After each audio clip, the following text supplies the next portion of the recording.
السلام عليكم ورحمة الله وبركاته. حبايبي عاملين ايه؟ وحشتوني وحشتوني قوي. بصوا كل اللي انا عملته عشان بس الفيديو ما يكونش طويل عليكم. معايا صينية حطيت فيها مية. حطيت فيها ايه؟ مية. المية غليت. معايا مكرونة اللي هي 400 جرام، هاخد نصها يعني حوالي 200 جرام. هنعمل حاجة حلوة وفي نفس الوقت هي الصينية اللي هستخدمها فقط لا غير. خلاص حطينا بقى المكرونة بتاعتنا وهنسيبها لما تستوي قوي كمان، يعني مش يكون فيها جمودية، لا نخليها بقى لما نستوي وارجع لكم تاني. بسم الله. المكرونه بتاعتنا يا جماعه استوت اهيت.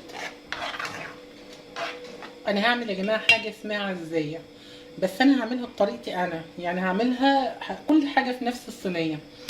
بسم الله. هنزل بقى بالحليب.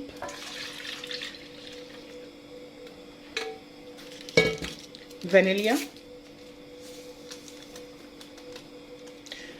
ايوه انا هعملها في صينيه واحده يا جماعه وهتشوفوها هتطلع جميله قد ايه. نحط السكر، طبعا السكر ده حسب ما انتوا عايزين.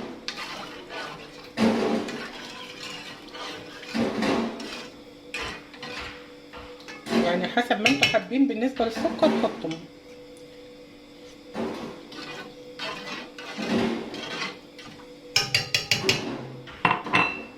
هسيبها بس تاخد غلوه كده مع الحليب وهرجع لكم برده تاني. الخطوه اللي بعد كده يا حبايبي ممكن تضربها في الخلاط او قبل ما تحط لها اللبن اضربها في الخلاط، بس انا بحب بصراحه ما بضربهاش الا بعد ما بتشرب شويه كده من اللبن. هطفي البوتاجاز بتاعي كده وهضربها بالهاند بلندر. طبعا عايزه تضربها بالخلاط ماشي، بس انا هعملها بالهاند بلندر. بسم الله.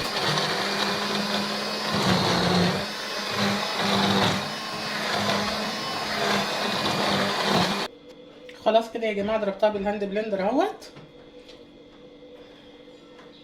يعني نشيل الكهرباء الاول وهرجع اولع عليها تاني. بسم الله. معاكي زبده،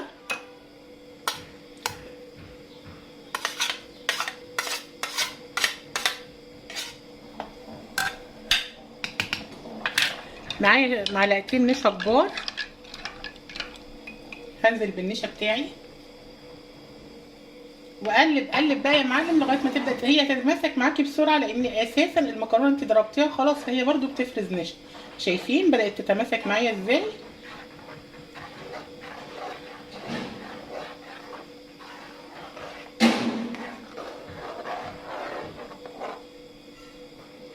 شايفين يا حبايبي تماسكت ازاي؟ بتبدا تتقل ازاي؟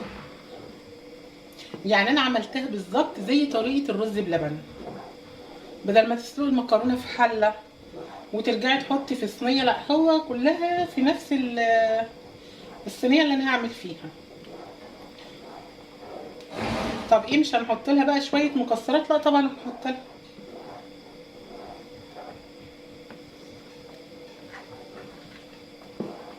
اعملوها وجربوها هتعجبكم جدا.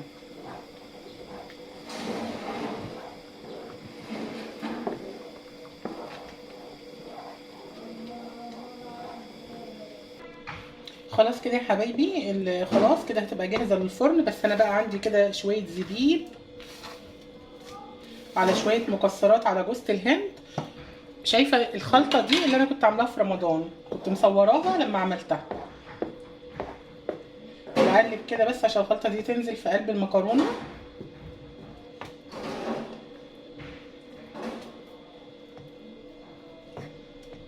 اهي يا جماعه هدخلها الفرن. يلا القاكم بعد ما تطلع من الفرن. بس انا هكمل معاكم عشان هنعمل الغدا النهارده. عندي سمك. كان عندي عزومه وباقي عندي سمك، طبعا مش هنرميه، هنعمل معاكم معاه اعاده تدوير. حتى السمك هنعمل له اعاده تدوير. يلا خليكم معايا. سمك يعني رز الصياديه يا جماعه. دلوقتي انا مقطعه بصله اهيت وعليها الزيت، هنخليها تحمر لغايه ما توصل اللون البني. ما تحرقهاش عشان ما تمررش معاكي. ومعايا هنا البصل ده علشان اعاده تدوير السمك. يلا خليكم معايا ما تروحوش في اي مكان. البصل هنا احمرت يا جماعه، هي اللي هعمل فيها السمك. هنزل بالطماطم.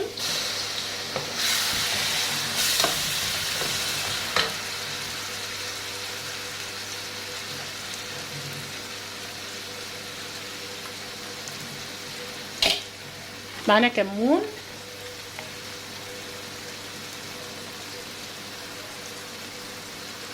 معلقتين صغيرين كده حلوين كمون، وهنحط الملح بتاعنا.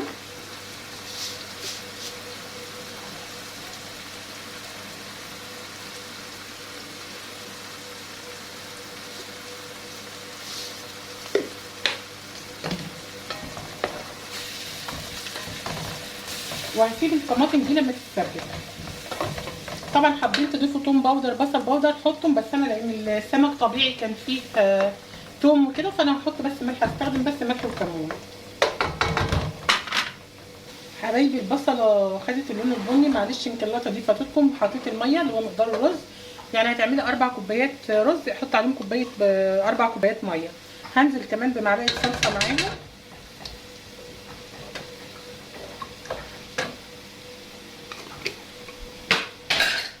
وهنحط الملح بتاعنا، وهسيب الميه تغلي، او لو عندك كاتل حطي ميه عادي، بس انا بعمل كده على طول. هنحط برده شويه كمون،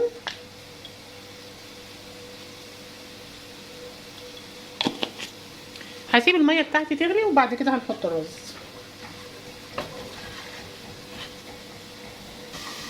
حبايبي ميه الرز خلاص غليت اهي، هنزل بقى بالرز بتاعي.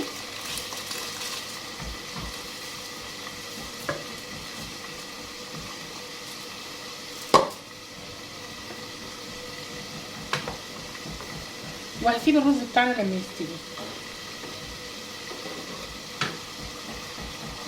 حبايبي تسبيكه السمك خلاص اهي، هنزل بقى ارص السمك بتاعي. هو السمك مقلي، يعني حتى لو انتوا عملتوه لازم تقولوا السمك يا جماعه.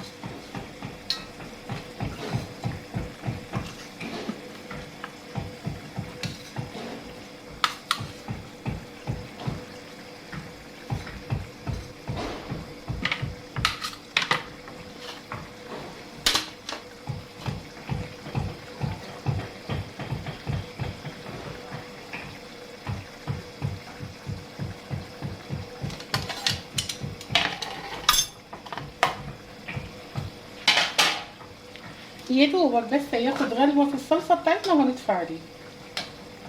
يعني ممكن نفس الطريقه دي نعملها مع القراميط.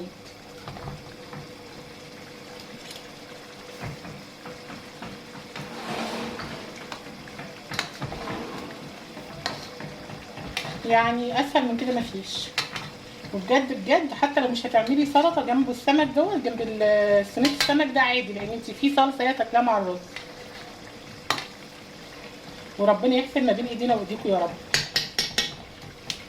هنغطي الصينيه بتاعتنا كده 5 دقايق وهطفي عليها.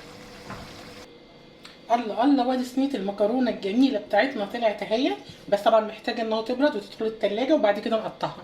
ما ينفعش تقطعوها وهي سخنه، طبعا مش هتظبط معاكم، لازم تبرد خالص وندخلها التلاجة.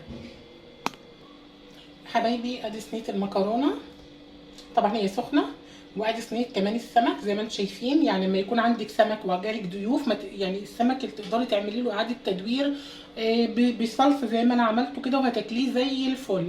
بسم الله ما شاء الله، كانك لسه عاملاه طازه. اهم حاجه ان احنا الايام دي ايام غلاء، فلازم نحافظ على كل حاجه، وربنا يا رب يعدها على خير. مش عارفه اقول ايه، لا حول ولا قوه الا بالله، لان الواحد بينزل السوق بجد والله العظيم بيشوف كل حاجه غاليه، يعني بيبقى واقف محتار هيجيب ايه هيعمل ايه.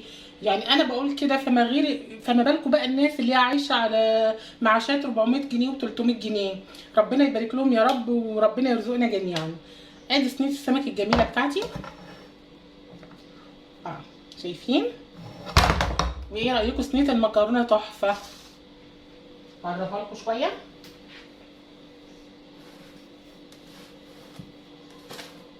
شايفين يا جماعه صينيه المكرونه.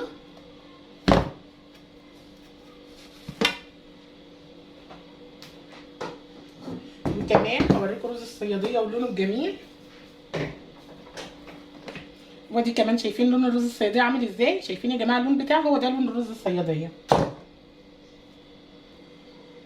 حبايبي اقول لكم تعالوا اتفضلوا معانا السمك الجميل بتاعنا اهوت، ودروز الصياديه. بسم الله ما شاء الله، يعني شايفين حاجه كده في منتهى الجمال. اقول لكم تعالوا اتفضلوا معانا، واشوفكم فيديو قادم ان شاء الله. بس انا هرجع لكم في نفس الفيديو تاني عشان اوريكم المكرونه لما تبرد. بس اقول لكم دلوقتي يلا اتفضلوا معانا، هنروح بقى نقطع بصل ونعمل طبق سلطه برده ونتغدى. اشوفكم بعد الغدا تكون المكرونه بردت. بسم الله ما شاء الله، بجد بجد شكلها تحفة. يعني اللون بتاعها مش نفس اللون اللي ظاهر في الكاميرا، مش عارفة ليه، بس حقيقي تحفة. تعالوا بقى نقطعها مع بعض كده ونشوف. بسم الله ما شاء الله، عايزة اوريكم المنظر. شايفين ما شاء الله ما شاء الله. شفتوا عملتها بطريقة سهلة وبسيطة، يا رب تكون عجبتكم. ما تنسوش لايك وتشير ودعم لصفحتي مطبخ ام معتز على الفيس، وقناتي مطبخ ام معتز على اليوتيوب. بحبكم قوي قوي قوي. باي باي.